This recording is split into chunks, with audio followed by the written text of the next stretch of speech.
With fiery rhetoric and bunker-busting bombs, President Donald Trump's return to the global stage has reignited old fault lines and tested America's foreign policy doctrine like never before.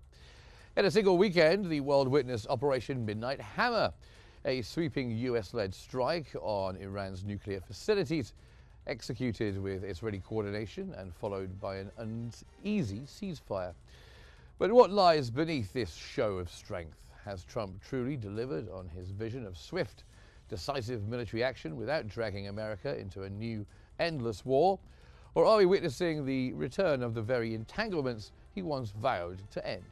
Today we examine Trump's latest gamble, its aims, outcomes, and what it tells us about America's evolving doctrine of war and peace. I'm Mark Summers, and this is In Focus.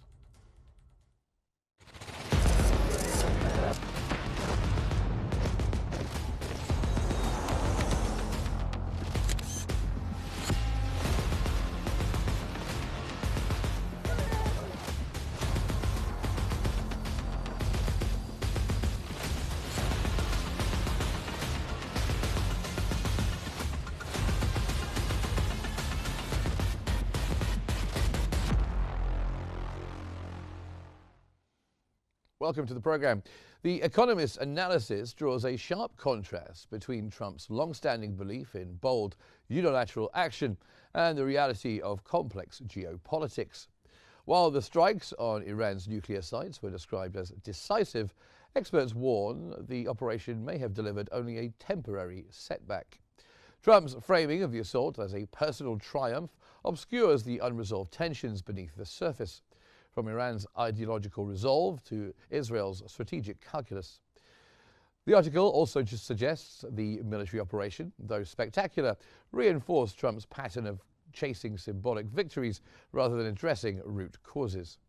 The Middle East, it cautions, may be on the edge of a hope over history illusion once again. Now, joining us from London is Nora Lee Knudsen, who is a Republican commentator. Thank you for being here with us on Qnews. So President Trump launched what many call a very daring strike on Iran's nuclear infrastructure. What do you think? Was this a demonstration of huge strength, or are there quite a few risks behind everything here? Well, Mark, thank you for having me. It's been a historic week, to say the least. As you know, people were a bit divided at first on whether or not they wanted Trump to get involved with Iran, aside from very diplomatic, peaceful negotiations. And the deception that was put in place, I think, worked really well for them to be targeted and to strike when they weren't expecting it. And despite the amount of damage that was done, and a lot of people are throwing into question the amount of damage, I think it's actually very beneficial. Even people who were divided on whether or not the US should get involved are thankful, because what we've seen that's come out of this, Mark, is that one, in Europe, they realize that the US will stand by its allies. Now in Europe, they're going to pay 5% into defense, which then shows strength in the negotiations that Trump and Europe are trying to have with Putin to end the war with the Ukraine. In regards to the Middle East, it was a risky gamble, that I do think, but it looks like it's paid off, because what's happened here is Israel gets the win that it wanted of minimizing the threat from Iran. I think a lot of the Middle Eastern countries as well that felt threatened by Iran are happy that they went in and minimized that threat and showed that they will be strong if they're not playing along. And now what Trump's trying to do is use his leverage, having stood by the side of Benjamin Netanyahu and helping him to now look a little bit more like a hero than before the strikes, when his government was maybe going to be dissolved and he was on trial for corruption. And in fact, the UN, of course, keeps coming out for a ceasefire. Now he can push a ceasefire between Gaza, between Palestine, between Israel and perhaps the two-state solution, which I think would be a massive win. Mark, we've seen what he's done between Pakistan and India in terms of helping to negotiate peace there between two nuclear powers. We've seen what he's done with the DRC and Rwanda negotiating peace there. And while everybody loves to be critical of Donald Trump, he has had the courage to address big issues head on. And I think he's garnered a lot of respect from that. We even heard Mark Root refer to him as daddy. And I believe there's a reason. What are Yes. your thoughts, Mark? Yeah, well, that was probably was one of the most cringeworthy moments of the week when Mark Rutte called Trump daddy. But it was entertaining, if nothing else. So, is this Trump's peace through strength doctrine? Isn't that sort of bombing people into submission? Is that what that is? I think it is peace through strength. It was targeted. The US's involvement was only on the nuclear facilities, not individuals. So it was very targeted. And if we saw Iran's response, Iran notified the US before attacking targets. And it was very civil, I must say, the way the response occurred. Yes, there was a bit of a mishap with the ceasefire where a stray missile from Iran was going to Israel and Israel responded. As we all know, Trump had that moment where he was absolutely furious and used strong language. But there's a bit of truth in what he said is sometimes people are fighting so long they don't even know why they're fighting. And the comment he made to Mark Root about sometimes you need to let the kids just fight it out for 2 or 3 minutes and then it's easier to get peace. He'd also said the same, I think, a week before about Russia and Ukraine. Let the kids fight a little bit, and then we'll deal with it at a later stage. It was good to see him being so angry and furious on the White House lawn when he did use choice language there, and to see him criticize Israel, which before that moment he really had backed off from doing. Right. Look, Trump is a very transparent president. I think we have one of the most, transparent presidencies that we've had in a very long time.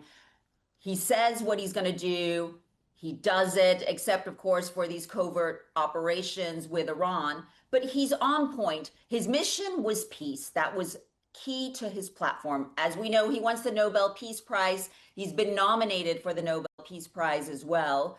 And he wants safe borders. He wants to deal with our illegal immigration problem, and he wants to bring back key manufacturing to the US, and he wants to see Europe pay its fair share for defense. And, tariffs, we were the lowest for tariffs for a very long time, under 3%, and he's addressing that head on as well. Everything he said he's going to do, he's been doing it, and he's done it quickly. People can criticize him, but they can't criticize him for saying he's going to do something and going in and do that. And for that, he garners a lot of respect. And another thing that Trump was furious about this week were suggestions that perhaps the strikes on the nuclear facilities didn't do as much damage as had been thought. Of course, he came out just a few minutes even after the strikes had taken place and said that the nuclear sites had been completely obliterated. Was that wise when, of course, at that moment, he couldn't really have known what the damage was? Look, I think it's wise because morale, perception, the mind is always key and crucial. As we know, Churchill did the same thing during World War II. I think UK was losing, all the press was saying we were winning, but that is very important to help with the momentum going forward. There has been significant damage done, whether or not they rebuild the capabilities, whether or not Iran actually wants to get a nuclear weapon or not remains to be seen. But he has sent a strong message to the world, to China, to Russia, to North Korea, to all of our allies. And I think for that, it is crystal clear. And do you think when it comes to the ceasefire, obviously he personally intervened and pushed both Israel and Iran towards this ceasefire. Do you think Yes. that he bound them into it? Do you think he just announced that and then really dared them to go against him? That's a good question. I think a ceasefire and peace was always the intention. I think his heart is always in the right place. He wants peace. He wants people to do deals, prosper, make money, let your countries prosper. I think he did want a ceasefire as quickly as possible. Many people were worried when he came out the day after suggesting make Iran great again because nobody wanted a 2003 Iraq war. Nobody wants boots on the ground. And there was a huge sigh of relief that that's not the case. It was in, out, ceasefire.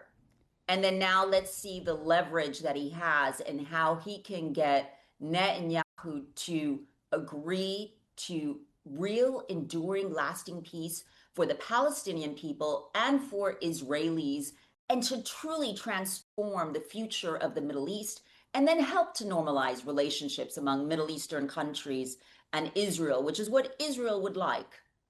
And do you think there's been much discussion about whether this whole endeavor was more about helping Israel to achieve its objectives than it is serving U.S. interests? What would be your take on that? I think that's a very good question. I think it serves multiple purposes. As I said, I believe Benjamin Netanyahu was in a very bad spot. Clearly, the horrors of the war with Gaza continue. And, Trump has even said himself, many times he wants to see the suffering and the starvation. He wants to see it end. He'd like to see that done and over with. But this was a distraction, I think, got Benjamin Netanyahu to look more like a hero within his country and for the Middle East, dealing with the Iran threat.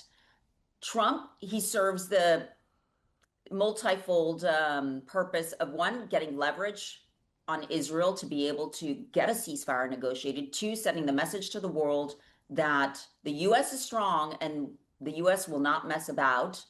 And clearly they were having peaceful negotiations with Iran. The 60 days had passed.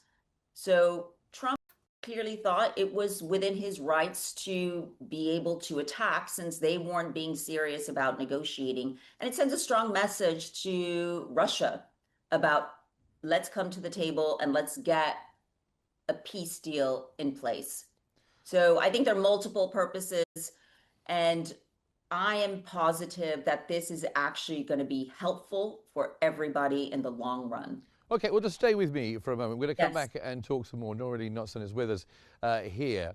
Now, as Trump touts victory and NATO rallies behind his show of force, another deeper story unfolds, one that reveals a growing divide in Washington between those urging restraint and those championing American military dominance. What does this division say about the real reason America keeps going to war? Donald Trump is his name, and he's there to stay.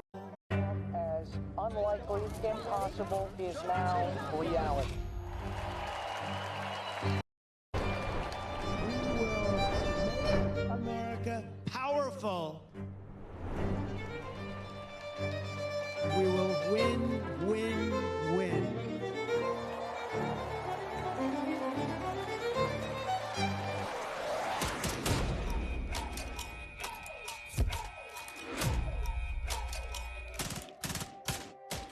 And we will make America great again. Let's do what our inheritance. We will very quickly make America great again. Now, Michael Hirsch's Politico feature examines the underlying forces driving America's endless wars, even under presidents who claim to oppose them. Trump's Iran strike, while framed as a one-off act of strength, revealed how deeply embedded the logic of intervention remains in the United States policy. From alliance obligations and global bases to a sprawling military-industrial complex, every president, even so-called restrainers, like Vice President J.D. Vance, confronts a system hardwired for war. The piece suggests that despite tactical shifts, Trump's trillion-dollar defense budget and global posture undermine real change. For all the rhetoric about peace, the article argues, America's addiction to power projection remains structurally unbroken.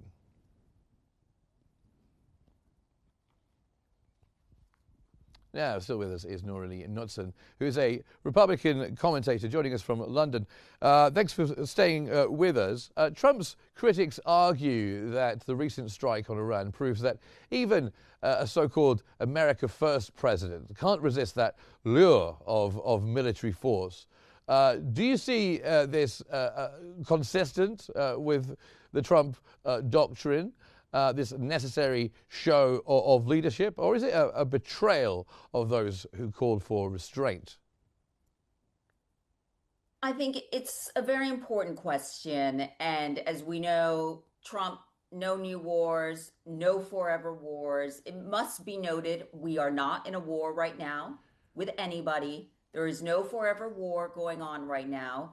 Yes, there was a division about whether or not the U.S. should have gotten involved with Iran.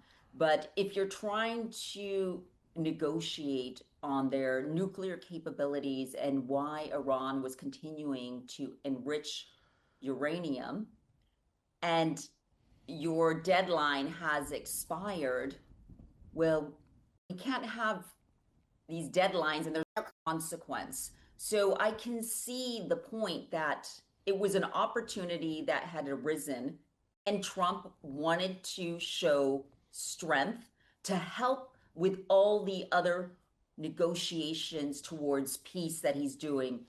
So on the whole, for me, it helped him on his agenda of peace without getting American lives involved and without risking American lives.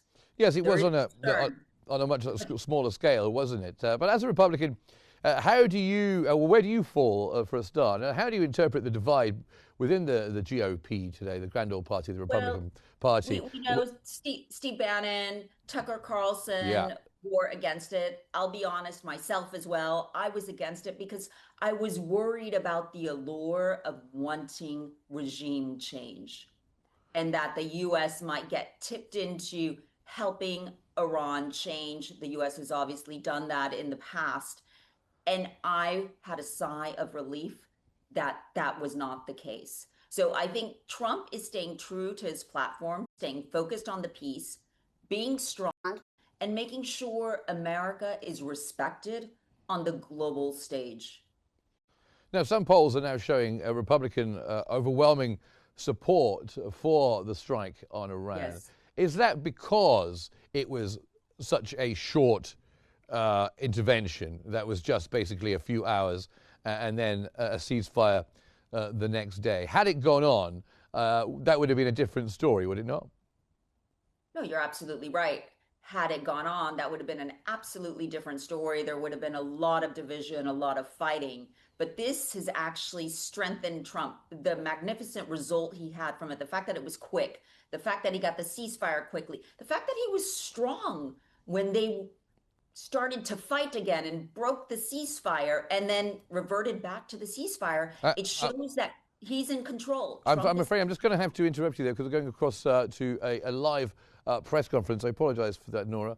We're going to a joint press conference now with Egypt's foreign minister and his Austrian counterpart, where they're expected to address a range of regional and international issues. Let's go live now.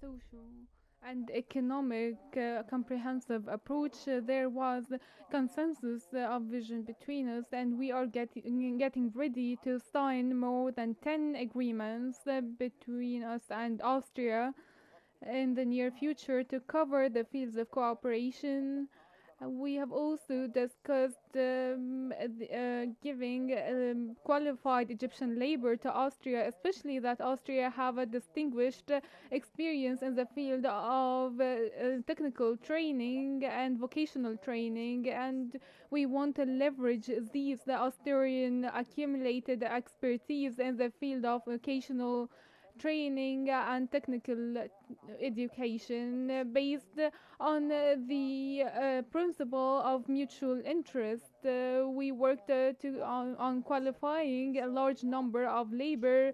Some of them will head to Austria to work on a seasonal basis, and the rest will be engaged in the Egyptian labor market, and consequently, we can all benefit from this opportunity. We have also discussed the importance of the engagement in the Egyptian state plan under the directives of His Excellency President Abdel Fattah el-Sisi, building the Egyptian citizen and strengthening and building the capacities of the Egyptian youth in accordance with the European standards, and we are working on this through institutional cooperation and partnerships. We have discussed the international and regional situation, and we have talked about the conflict in the region, which is the Palestinian question. I have cherished that Cairo is the first station and the first stop of Her Excellency the Minister's journey to the Middle East, which reflects a high-level cooperation between our two friendly countries. We have also discussed the Palestinian cause and questions, and I have reaffirmed the significance of exercising a maximum pressure to reach a ceasefire agreement as soon as possible, stopping the Israeli hostilities on the innocent civilians, whether in the West Bank or in the Gaza Strip, to quickly reach a deal to release the detainees and naturally reach a ceasefire. We are seeking for the ceasefire to be sustainable, to establish political prospects, to lead serious negotiations in accordance with international references for the implement of an independent Palestinian state as the only way to achieve stability for Israel and the rest of the countries in the region. We have talked about the recent escalation of the Iranian nuclear issue, and we condemned the Israeli aggressions against the Iranian nuclear facilities, and we are now working on reaffirming the significance of the ceasefire sustainability, which will require us to work as fast as possible to resume the talks between Iran and the United States.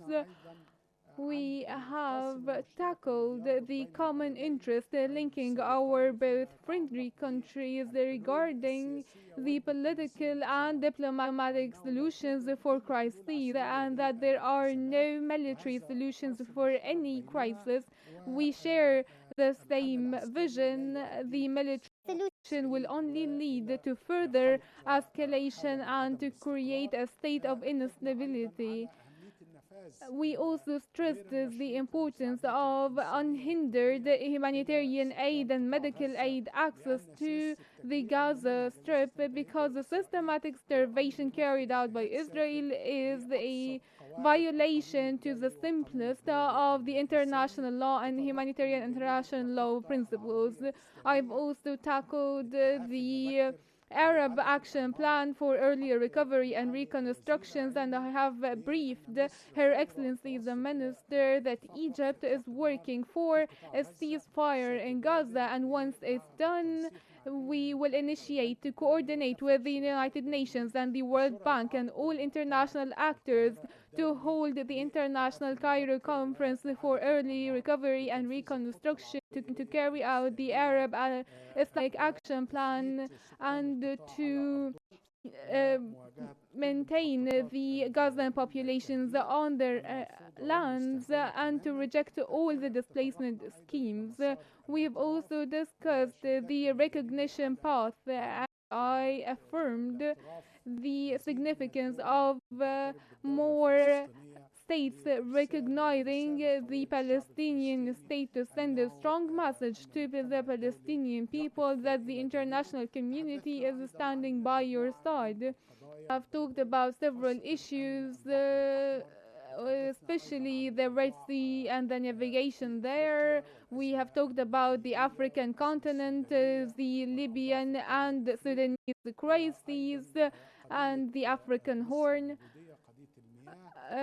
The water issue, which is a very significant issue for Egypt.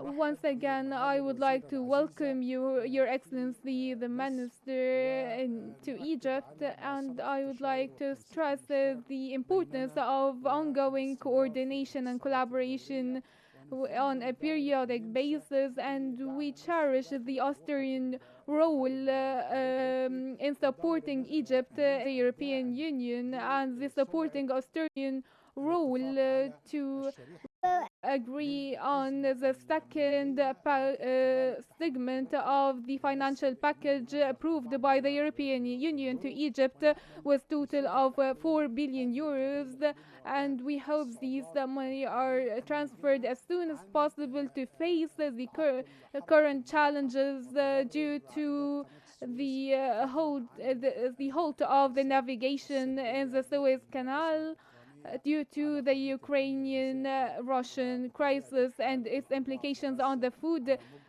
security, and as well as the Gaza situation, as Egypt has suffered a lot due to these issues. So the influx of such funds to Egypt will be highly significant in this time. Once again, welcome to Egypt. I wish you a successful and pleasant stay. I will pass the floor now to give a word to the Egyptian and Austrian media.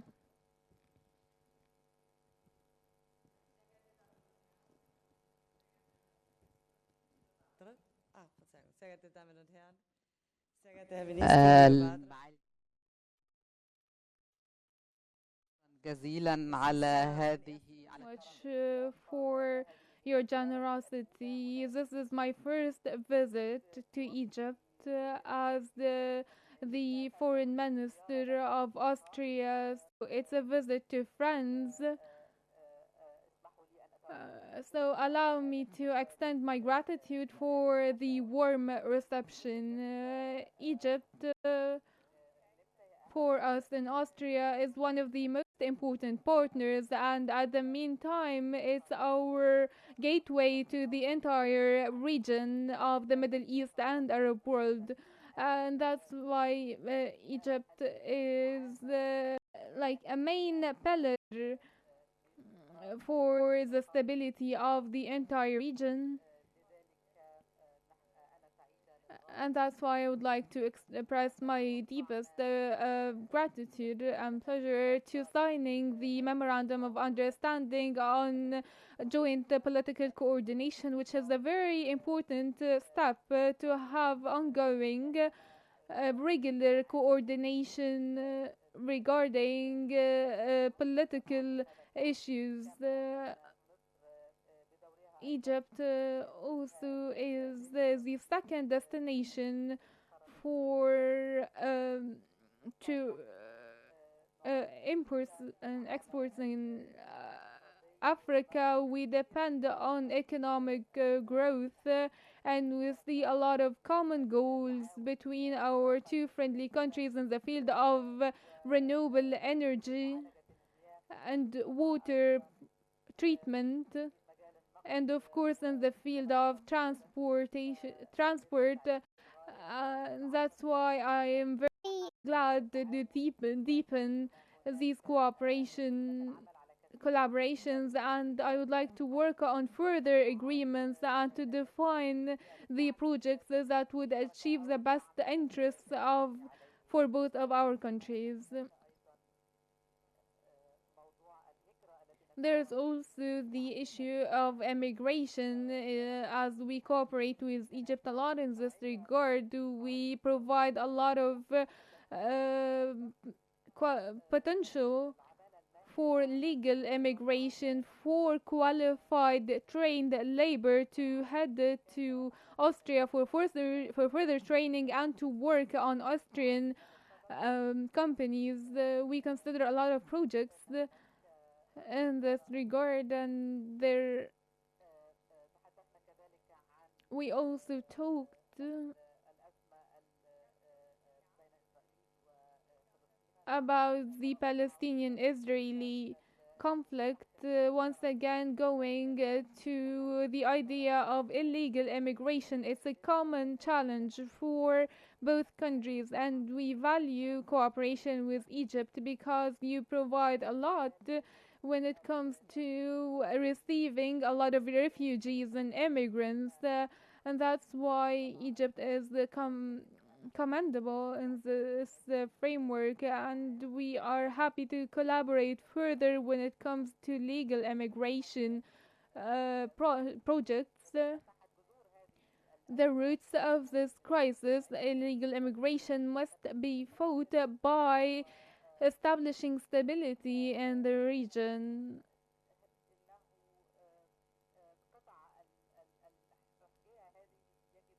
This puzzle must be solved through potential and through political problem solving.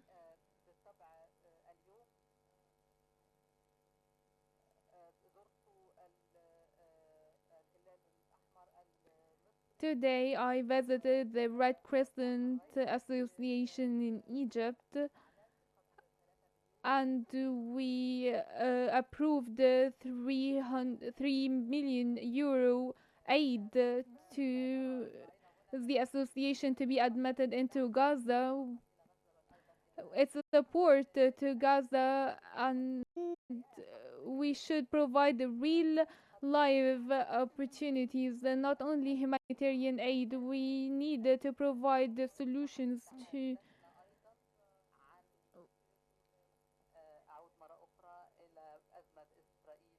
once again to the Israeli-Iranian conflict, which was the main issue for the entire world during the past period. We all agree that the diplomatic, political, and negotiation solution is the only solution for this crisis.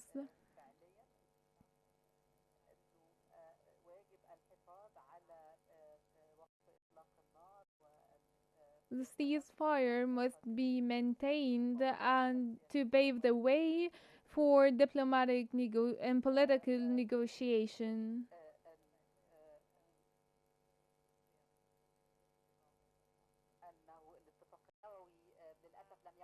The nuclear agreement, unfortunately, is not active, and there must be a new one with Iran.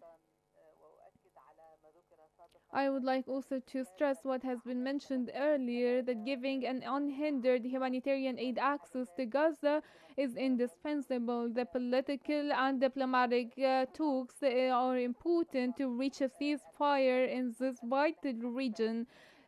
Weapons must be silenced. In Gaza, detainees must be released.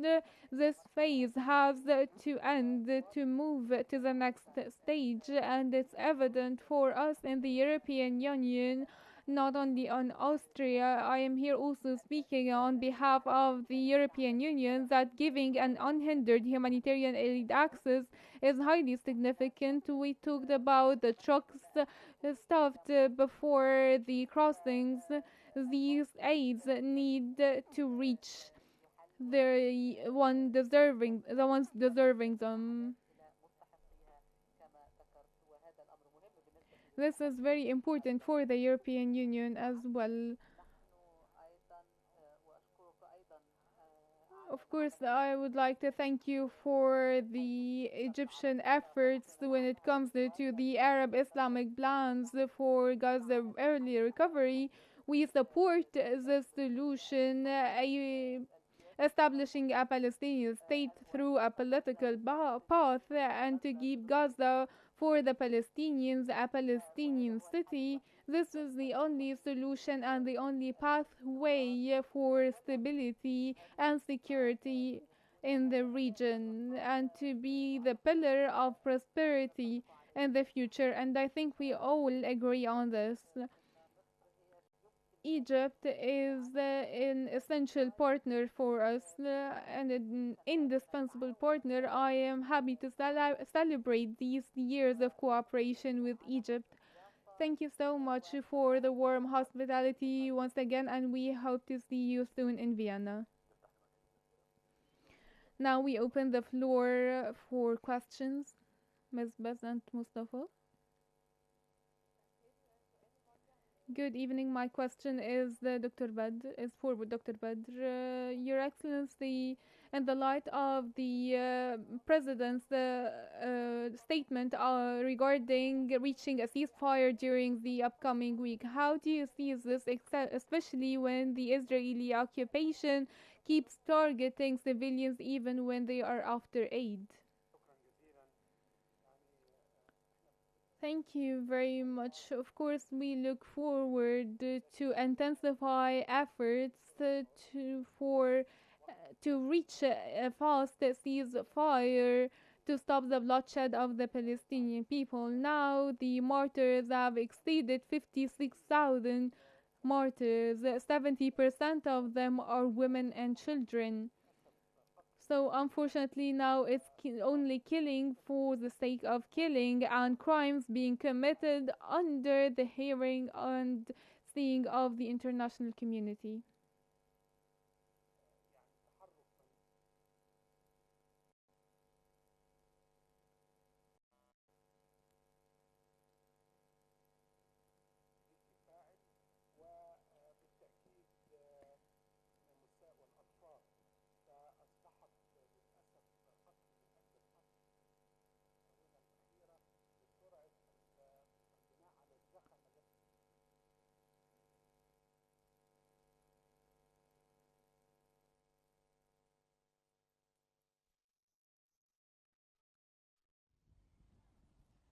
You'll be watching a joint press conference between Egypt's foreign minister and the Austrian foreign minister.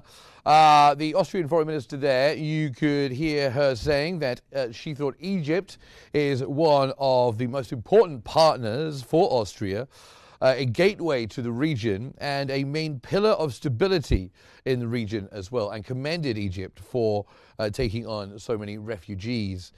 Also said that there must be a new nuclear deal with Iran, and said that she had visited today the Red Crescent and that Austria had given 300 million euros to help in Gaza.